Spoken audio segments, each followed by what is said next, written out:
ngelakukan apa aja selain di Batak bernyanyi ini? Ada sih, tapi udahlah saya simpen aja.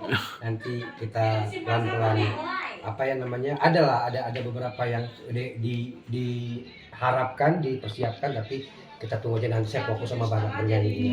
Mungkin ini kan kemarin setelah kemarin di sekolah 4 tahun S2 itu ya. S2 ya. Emang Benar, 2 tahun ya. benar. gimana nih artinya mengumpulkan kembali pundi-pundi yang kemarin juga sempat Iya, habis. bukan habis lagi. Kalau Pertamina mulai dari nol, saya Pertamina dimulai dari minus kakak. Iya. Jadi memang, ya itu pelajaran yang paling penting. Buat saya itu adalah uang sekolah yang berharga buat saya, dan untuk belajar untuk bangkit lagi itu memang nggak gampang. Tapi nggak ada satupun yang mustahil gitu selama kita mau berubah, ya kita mau memanage lagi. Yang pasti sekarang nggak muluk-muluk lah, hidup aja bersyukur, keluarga terima aja udah syukur, ada pekerjaan aja ditekunin satu persatu. Jadi sekarang ngumpulin pundi-pundi kegiatannya apa aja sih Bang Juk? Apakah ada tadi jualan online atau? Iya, saya jualan online. Saya jadi pegawai lah di Zakius Pungut Cukai di Daud Christian. Dia kan punya produk tuh yang apa buat ngecilin perut. Ini saya dia pakai nih. Tuh. Jadi karena perut saya tuh ya mungkin nggak pernah olahraga jadi gembok gitu kan. Ya udah, saya karena jualan begini itu saya pakai sendiri. Jadi orang banyak yang tahu juga, oh ya buat laki juga bisa, ya bisa. Ya nggak usah malu lah. Kita mulai, yang penting kita bekerjanya halal lah. Dari situ saya jadi akhirnya ngerasa jadi pegawai lah. Jadi pegawai bulanan, terus habis itu ada sampingan saya di sini, dan saya juga fokus pelayanan di gereja. Maksudnya ibadah saya benerin lagi. Mulai merangkak. Udah siap, udah ada tawaran di entertain lagi, Bang? Belum, soalnya memang belum ada yang tahu. Oh. Berapa kali wartawan ketemu sama saya di acara Desa Kaunang. Oke. Mereka minta wawancara, saya bilang jangan dulu, saya belum siap. Gitu.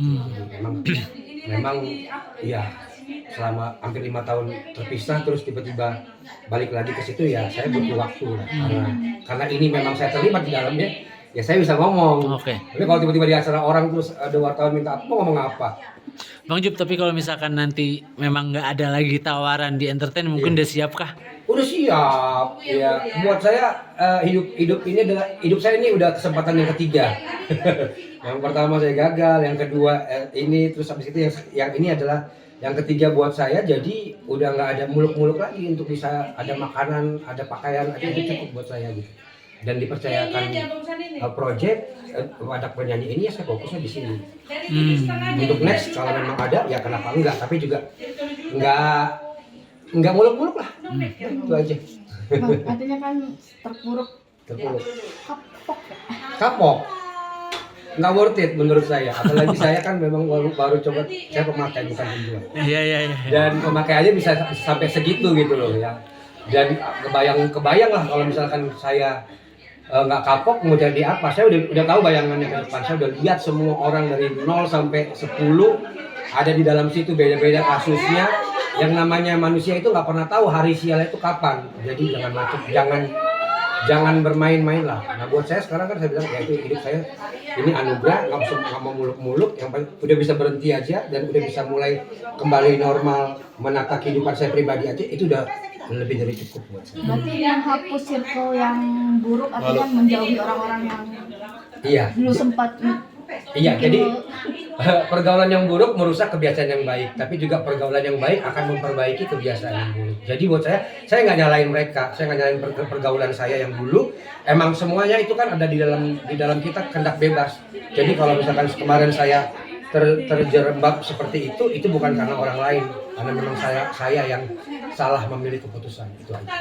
ada nazar kah ketika kemarin mau bebas di November itu apa Iya. mau mencapai target jalan hidup lu sendiri? Sebenarnya sebelum masuk itu saya udah punya nazar sama Tuhan. Justru karena saya langgar itu, makanya saya harus ngelewatin itu. Sekarang saya udah nggak berani nazar lagi. No. Ya biar King Nasar aja yang jadi nazar ya. Saya nggak mau, saya bukan Musdalifah. Jadi nggak mau nazar lagi sama Tuhan. Udah baik-baik aja. Nggak usah banyak ngomong, jalanin aja hidup apa yang ada di depan. Iya itu saya langsung. Ini nggak ada manajemen yang lain. Nggak ada manajemen.